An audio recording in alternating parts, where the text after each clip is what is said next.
నమస్తే వేటీ న్యూస్ కు స్వాగతం. ముందుగా ముఖ్యాంశాలు. శ్రీకాళహస్తి నియోజకవర్గంలో ముగిసిన పంచాయతీ ఎన్నికల ప్రక్రియ. మెజారిటీ పంచాయతీలను దక్కించుకున్న అధికార వైసీపీ పార్టీ. శ్రీకాళహస్తిలో వైసీపీ పార్టీ విజయోత్సవ సభ. ప్రజా ప్రతినిధులుగా ఎన్నికైన వారిని సన్మానించిన ఎమ్మెల్యే బియ్యపు మధుసూదన్ రెడ్డి. ముగిసిన గ్రామ పంచాయతీ ఎన్నికల సంగ్రామం. మున్సిపల్ ఎన్నికల నిర్వహణపై వీడియో కాన్ఫరెన్స్ నిర్వహించిన కమిషనర్. శ్రీకాళహస్తిలో ముమ్మరంగా కొనసాగుతున్న మహాశివరాత్రి మహోత్సవాల ఏర్పాట్లు. ఇంకా నిర్లక్ష్యం నీడలోనే ఘన చరిత్ర కలిగిన ఆలయ రాజగోపురం. మళ్లీ ప్రారంభమైన కరోనా వైరస్ కేసుల ఉధృతి. అన్ని రాష్ట్రాలను అప్రమత్తం చేసిన కేంద్ర ప్రభుత్వం. ఈ రోజు శ్రీకాళహస్తి పట్టణంలో వైసీపీ ఆధ్వర్యంలో విజయోత్సవ సభ జరిగింది. 4వ విడత పంచాయతీ ఎన్నికల్లో గెలిచిన సర్పంచులను ఎమ్మెల్యే బియ్యపు మధుసూదన్ రెడ్డి సన్మానించారు. ముఖ్యమంత్రి జగన్మోహన్ రెడ్డి చేస్తున్న అభివృద్ధి కార్యక్రమాలకు ప్రజలు బాగా సహకరిస్తున్నారని శ్రీకాళహస్తి ఎమ్మెల్యే బియ్యపు మధుసూదన్ రెడ్డి అన్నారు. పంచాయతీ ఎన్నికల్లో విజయం సాధించిన సర్పంచులకు ఈరోజు పట్టణంలోని ఒక ప్రైవేటు కళ్యాణ మండపంలో సన్మానం జరిగింది. ఈ సందర్భంగా ఎమ్మెల్యే మాట్లాడుతూ ఈ విజయం ముఖ్యమంత్రి జగన్మోహన్ రెడ్డికే దక్కుతుందని ప్రకటించారు. మొత్తం 121 పంచాయతీలు ఉండగా 120 స్థానాలను వైసీపీ అభ్యర్థులు గెలుచుకున్నారని ఎమ్మెల్యే ప్రకటించారు. మరో 20 సంవత్సరాల పాటు జగన్మోహన్ రెడ్డి ముఖ్యమంత్రిగా ఉంటారని ధీమా వ్యక్తం చేశారు. సర్పంచులుగా ఎన్నికైన వారు ప్రజలకు సేవ చేసి వారిని మెప్పించాలని సూచించారు. రాష్ట్ర మంత్రి పెద్దిరెడ్డి రామచంద్రారెడ్డి వల్ల కుప్పం నియోజకవర్గంలో వైసీపీ అభ్యర్థులు విజయం సాధించాలని తెలిపారు ఎమ్మెల్యే మధుసూదన్ రెడ్డి.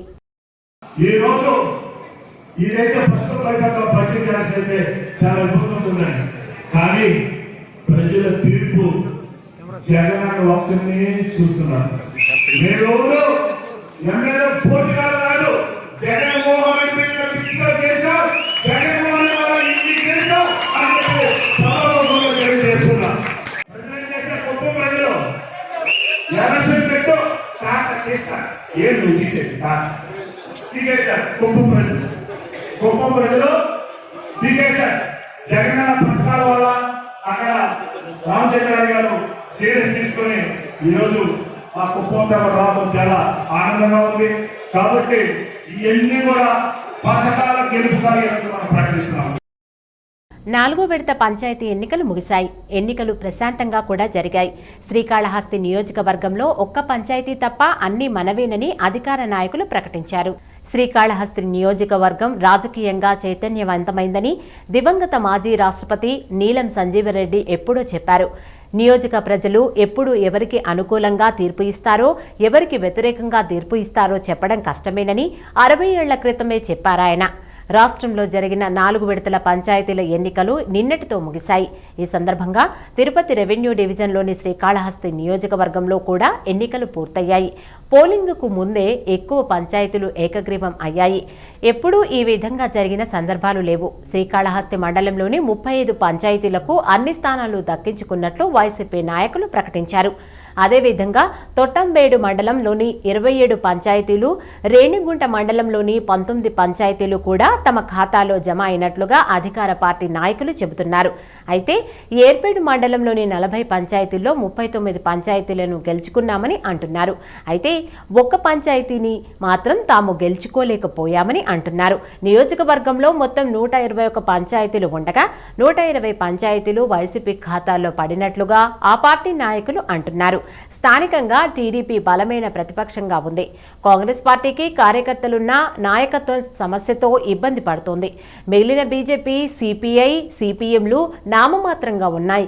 ఈ ఎన్నికల్లో టీడీపీ కొంతమేరకు పోరాడింది. అయితే సాధించింది ఏమీ లేనట్లుగా ఉంది. ఎప్పుడూ ఎక్కడా జరగని విధంగా 4వ విడత పంచాయతీ ఎన్నికలు ప్రశాంతంగా ముగిశాయి. పోలింగ్ అధికారులు, పోలీసులు సమన్వయంతో పనిచేయడం, ప్రతిపక్షాలు మోగనోము పట్టడం తదితర కారణాల వల్ల ఎన్నికలు ప్రశాంతంగా ముగిశాయనడంలో ఎటువంటి సందేహం లేదు. పంచాయతీ ఎన్నికల ప్రారంభం నుంచి అన్ని వివాదాలే. రాష్ట్ర ప్రభుత్వంపై ఎన్నికల కమిషనర్ గుర్రుగా ఉండడం, ఎన్నికల కమిషనర్పై అధికార పార్టీ నాయకులు కారాలు మిరియాలు నూరడం, ప్రతిపక్షాలపై స్థానిక నాయకులు దాడులకు దిగడం అన్నీ అవాంతరాలు. అవరోధాలే. అయితే అన్నీ ఒక్కసారిగా సద్దుమణిగాయి. నామినేషన్లు వేసే సందర్భంగా పెద్దగా ప్రతిఘటన ఎదురు కాలేదు. దీంతో అధికార పార్టీ నాయకులు హవా కొనసాగించారు. ప్రతిపక్షాలు బలంగా ఉన్న పంచాయతీల్లో ఏకగ్రీవాలు చేయడంలో విజయం సాధించారు అధికార పార్టీ నాయకులు. సునాయాసంగా గెలిచే కొన్ని పంచాయతీల్లో నామమాత్రం పోటీతో ఎన్నికలు జరిగాయి. తక్కువ పంచాయతీల్లో పోటీ జరగడంతో అధికారులు కూడా దృష్టి సారించారు. పోలీసులు భారీగా మోహరించారు. దీంతో ఎటువంటి అవాంఛనీయ సంఘటనలు జరగకుండా ఎన్నికలు ప్రశాంతంగా ముగిశాయి. అందరూ ఊపిరి పీల్చుకున్నారు. శ్రీకాళహస్తిలో మార్చి మొదటి వారంలో మహాశివరాత్రి మహోత్సవాలు ప్రారంభం కానున్నాయి. 13 రోజుల పాటు జరిగే ఉత్సవాల కోసం దేవస్థానం అధికారులు ఏర్పాట్లు చేస్తున్నారు. అయితే రాజగోపురం మాత్రం నిర్లక్ష్యం నీడలో అనాథగా మారింది. 1516లో శ్రీకృష్ణ దేవరాయలు గజపతులను ఓడించిన సందర్భంగా శ్రీకాళహస్తిలో 7 అంతస్తులతో 135 అడుగుల ఎత్తైన రాజగోపురాన్ని నిర్మింపజేశారు. దీనిని రాజగోపురం అని, రాయలవారి గోపురం కూడా అని అంటారు. దేవస్థానం నిర్లక్ష్యం కారణంగానే 2010 సంవత్సరంలో గోపురం కూలిపోయింది. నవయుగ నిర్మాణ సంస్థ గోపుర నిర్మాణం తిరిగి పూర్తి చేసింది. 2017లో కుంభాభిషేకం కార్యక్రమాలు కూడా జరిగాయి. అప్పటి నుంచి దేవస్థానం ఆధీనంలోనే గాలి గోపురం ఉన్నా అధికారులు ఏమాత్రం పట్టించుకోవడం లేదు. సక్రమంగా విద్యుత్ దీపాలు కూడా వెలగడం లేదు. అయినా అధికారుల చర్యలు తీసుకోలేదు. మార్చి 6వ తేదీ నుంచి 19వ తేదీ వరకు మహాశివరాత్రి మహోత్సవాల కోసం ఆలయం ముస్తాబవుతోంది. గోపురాలకు రంగులు వేయడం, విద్యుత్ దీపాలు అలంకరించడం జరుగుతోంది. అయితే రాజగోపురానికి మాత్రం ఎటువంటి రంగులు వేయడం లేదు. గత ఏడాది సుమారు 4 నెలల పాటు భారీ వర్షాలు కురిశాయి. వర్షాల వల్ల నల్లగా మారిన గోపురం అందవిహీనంగా ఉంది. అయినా దేవస్థానం అధికారులు రంగులు వేయడంలో నిర్లక్ష్యం ప్రదర్శిస్తున్నారు. ఇప్పటికైనా స్పందించి గోపురానికి రంగులు పెంచాలని భక్తులు కోరుతున్నారు. శ్రీకాళహస్తికి ప్రత్యేకంగా కనిపించే రాయలవారి రాజగోపురం సుమారు 10 కిలోమీటర్ల దూరం నుంచి వచ్చిన భక్తులకు దర్శనమిస్తే శ్రీకాళహస్తీశ్వర స్వామిని తొందరలో దర్శనం చేసుకుంటామని సంతోషపడి ఇక్కడికి వస్తారు. ఇది మొన్నటికి మొన్నకు వచ్చిన భారీ వర్షాలకు మొత్తం పాచిపట్టిపోయి స్వర్ణముఖి నది వైపు నుంచి చూస్తే దర్శనమిస్తుంది. అదేవిధంగా గోపురం పైన కలశాలైతే నల్లగా మసిబారిపోయి దర్శనమిస్తున్నాయి. వీటిని ఎటువంటి శుభ్రత లేకుండా దీనికి తోడు పారాళ్ళు పిటలు వేసిన రెట్టలతో రాయలవారి రాజగోపురంలో అక్కడక్కడ పెద్ద రావి మొక్కలు కూడా మొలిచిపోయినాయి. అప్పుడే వీటన్నింటినీ ఆలయ అధికారులు ఎందుకు నిర్లక్ష్యంగా పట్టించుకోవడం లేదో అనేది ప్రశ్నార్థకంగా ఉంది.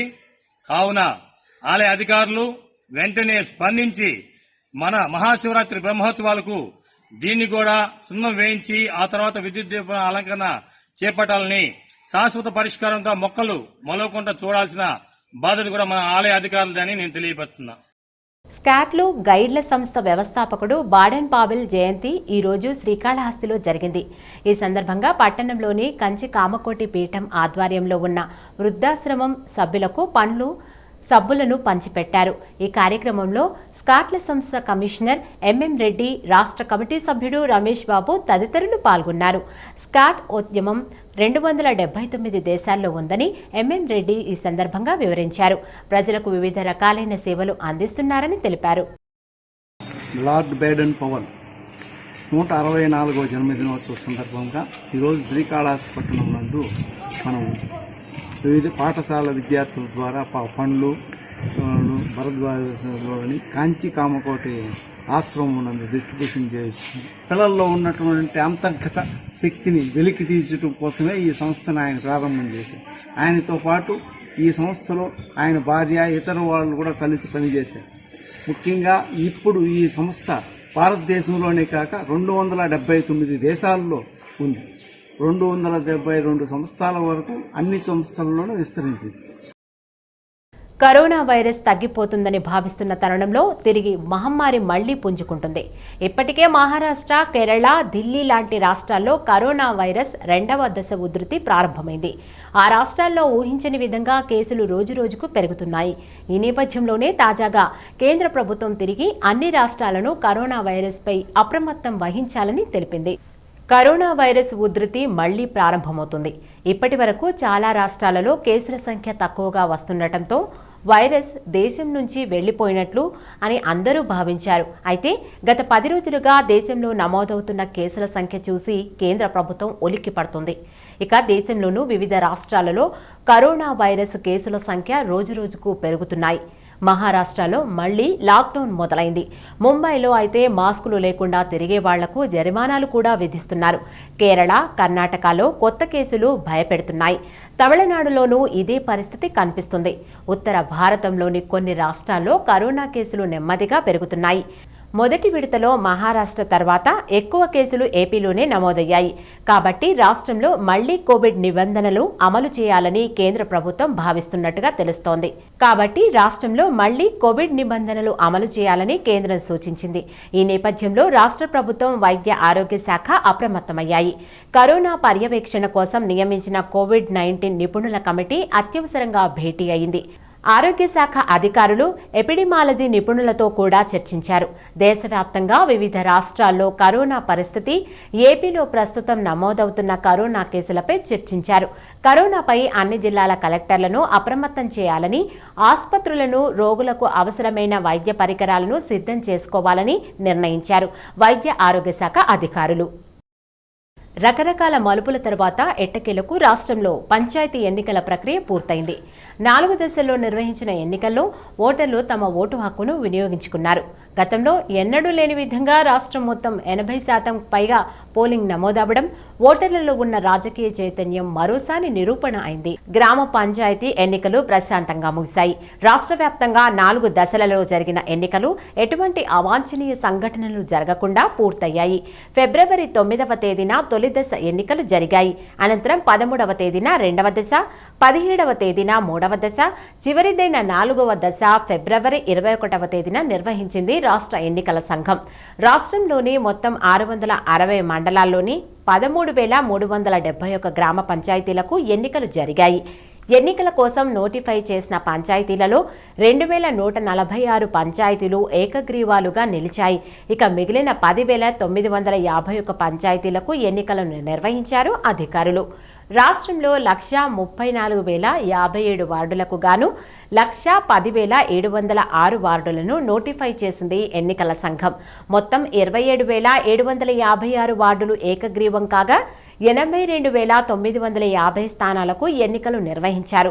మొదటి విడతలో 81.67%, రెండో విడత 81.67%, మూడో విడత 80.71%, నాలుగో విడతలో 80.17% పోలింగ్ నమోదైంది. గతంలో ఏనాడూ లేని విధంగా పోలింగ్ ప్రక్రియ పెరగడం ఓటర్లలో ఉన్న రాజకీయ చైతన్యం తెలియజేసింది. రాష్ట్రం మొత్తం మీద 1-2 చెదురుమదురు సంఘటనలు తప్పిస్తే ఎటువంటి అవాంఛనీయ సంఘటనలు జరగకుండా ఎన్నికల ప్రక్రియ ముగిసింది. పూర్తి స్థాయిలో రాష్ట్రం మొత్తం పంచాయతీ ఎన్నికలు పూర్తి అవడంతో తదుపరి ప్రక్రియలపై రాష్ట్ర ప్రభుత్వం దృష్టి సారిస్తుంది. చిత్తూరు జిల్లాలో 4 దశల్లో జరిగిన పంచాయతీ ఎన్నికలు ముగిశాయి. రకరకాల మలుపుల తర్వాత జరిగిన పంచాయతీ ఎన్నికలలో ఓటర్లు తమ ఓటు హక్కును వినియోగించుకున్నారు. మొత్తం మీద చిత్తూరు జిల్లాలో చెదురుమదురు సంఘటనలు మినహా ఎన్నికలు పూర్తి కావడంతో జిల్లా స్థాయి ఉన్నతాధికారులు ఊపిరి పీల్చుకుంటున్నారు. చిత్తూరు జిల్లాలో స్థానిక సంస్థల ఎన్నికల ప్రక్రియ సజావుగా సాగింది. జిల్లా మొత్తం ఎటువంటి అవాంఛనీయ సంఘటనలు జరగకుండా పోలింగ్ ప్రక్రియ ముగిసింది. అన్ని పంచాయతీలలో నూతన బాడీలు ఏర్పాటయ్యాయి. మొదటి దశలో చిత్తూరు డివిజన్, 2, 3వ దశల్లో మదనపల్లె డివిజన్ మరియు 4వ దశలో తిరుపతి డివిజన్లో గ్రామ పంచాయతీ ఎన్నికలు నిర్వహించారు. మొదటి దశలో చిత్తూరుకు సంబంధించి 20 మండలాలకు ఎన్నికల ప్రక్రియ ప్రారంభమైంది. ఈ దశలో జిల్లాల్లో 2 చోట్ల చిన్నపాటి ఘర్షణలు జరిగాయి. రెండవ దశలో మదనపల్లెకు సంబంధించి 17 మండలాలు, మూడవ దశలోనూ మదనపల్లె డివిజన్కు సంబంధించిన మరో 14 మండలాలకు ఎన్నికలు నిర్వహించారు అధికారులు. 2-3 దశలకు సంబంధించి పెద్ద ఎత్తున ఏకగ్రీవాలు జరిగాయి. చాలా మండలాలలో ఎన్నికలు లేకుండానే ఏకగ్రీవంగా నిలిచాయి.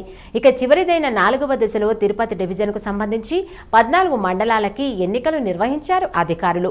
2019 ఓటర్ల జాబితాను పరిగణలోకి తీసుకుని పంచాయతీ ఎన్నికలను నిర్వహించింది ఎన్నికల సంఘం. జిల్లాల్లో మొత్తం 23,94,612 మంది ఓటర్లు పంచాయతీ ఎన్నికల్లో పాల్గొన్నారు. వీరిలో పురుషులతో పోలిస్తే మహిళలే అధికంగా సిద్ధంగా ఉన్నారు. మొత్తం మీద జిల్లాల్లోని మొత్తం 1412 గ్రామ పంచాయతీలలో ఎన్నికలు జరగాల్సి ఉండగా వివాదాస్పద 43 గ్రామ పంచాయతీలకు ఎన్నికలు నిర్వహించలేదు జిల్లా అధికారులు. దీంతో చిత్తూరు జిల్లాలోని 1369 గ్రామ పంచాయతీలలో ఎన్నికలు నిర్వహణ జరిగింది. ఈ ఎన్నికల కోసం 13,324 పోలింగ్ స్టేషన్లను జిల్లా అధికారులు ఏర్పాటు చేశారు. మొత్తం మీద చిత్తూరు జిల్లాలోని 66 మండలాలలో 4 దశల్లో పోలింగ్ ప్రక్రియను పరిశీలిస్తే ఓటర్ల చైతన్యం కనిపిస్తుంది. తొలి దశలో 83.47%, రెండవ దశలో 77.20%, మూడవ దశలో అత్యధికంగా 84.19%, ఇక చివరిదైన 4వ దశలో 78.77% పోలింగ్ నమోదైంది.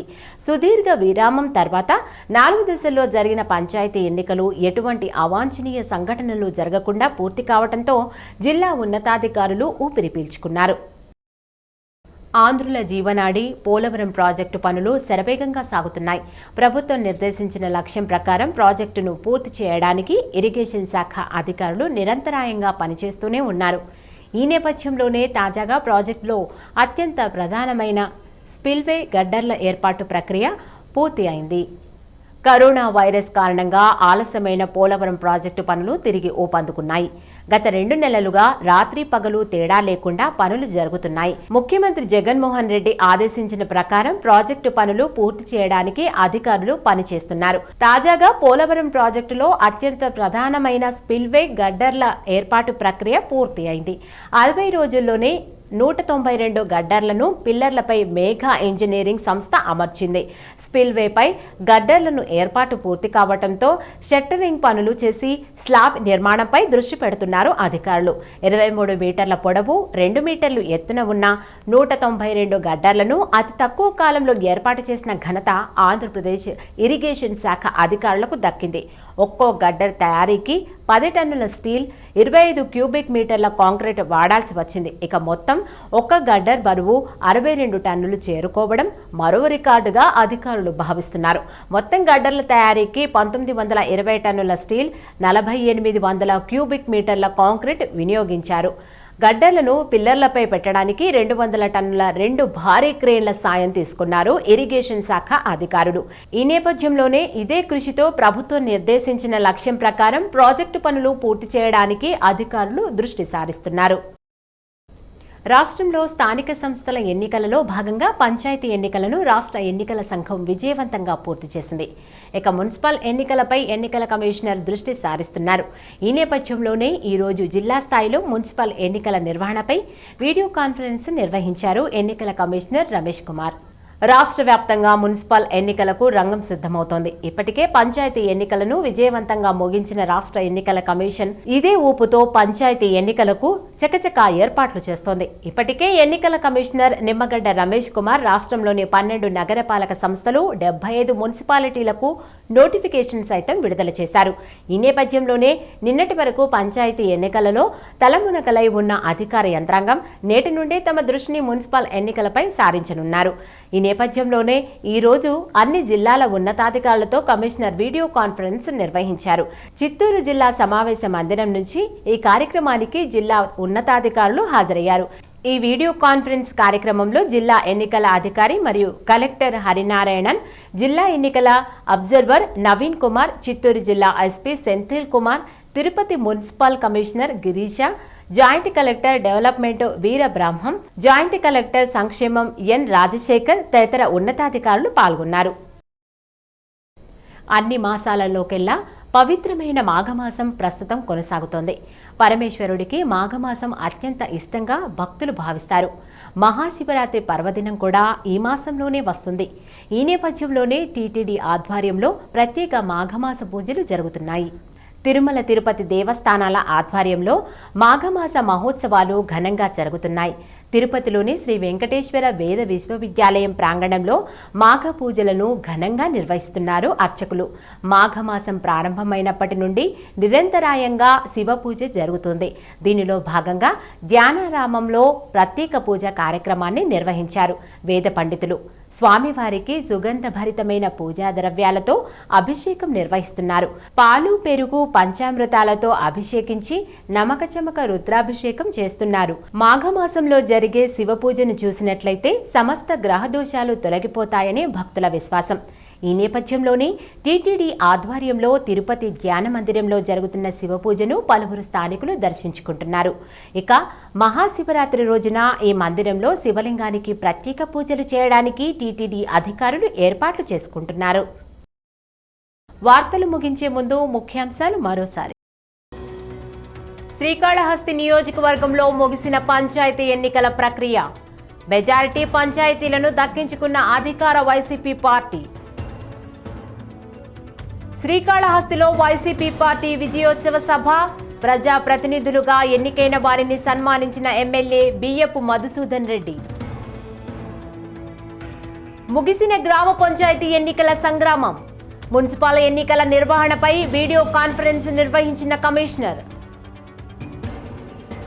శ్రీకాళహస్తిలో ముమ్మరంగా కొనసాగుతున్న మహాశివరాత్రి మహోత్సవాల ఏర్పాట్లు. ఇంకా నిర్లక్ష్యం నీడలోనే ఘన చరిత్ర కలిగిన ఆలయ రాజగోపురం. మళ్లీ ప్రారంభమైన కరోనా వైరస్ కేసుల ఉధృతి. అన్ని రాష్ట్రాలను అప్రమత్తం చేసిన కేంద్ర ప్రభుత్వం. ఇవి bulletin updates. Keep watching V2 news.